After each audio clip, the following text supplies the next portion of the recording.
While most people seek shelter during severe storms, storm chasers and some scientists try to get as close as possible to tornadoes for pictures and research. Jacob Morse explains.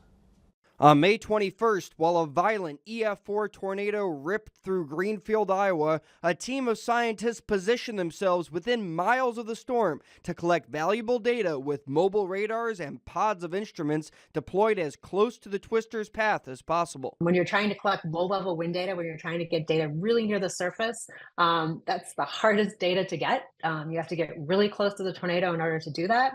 The data they gathered marks only the third time scientists have calculated wind speeds that reached more than 300 miles per hour within a tornado. We were able to record these wind speeds as it went through a town, as it did damage, which is a little bit of a rarity, especially for those type of wind speeds. These new findings could help answer critical questions about tornado formation and structure, factors that cause tornadoes to intensify or break down, and how wind speeds in the air correspond to damage on the ground. When they're done analyzing this data, they will actually be able to assess wind speeds and tornado behavior at each structure in town. Chasing a tornado is like playing a board game against nature, as local storm chaser Shane Ornelas knows. Every time you go out for a storm chase, the sky is going to show you something different. Even though you may think every storm, somebody might think it's the same.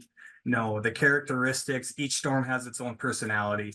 Ornelas and many other storm chasers provide valuable details about how the structure of storms is evolving to the NWS. It's the biggest part of storm chasing to get that information out to the National Weather Service, either by picture or calling it in. I mean, they need to know what's going on at the ground so they can accurately warn people. Storm chasers not only push their field forward with research, but also by empowering women to take part through initiatives like Girls Who Chase. Finding different ways to share the message that this is absolutely something you can do if you have a passion for the skies and for severe weather. And there are plenty of ways to get involved. For your news leader, I'm Jacob Morse.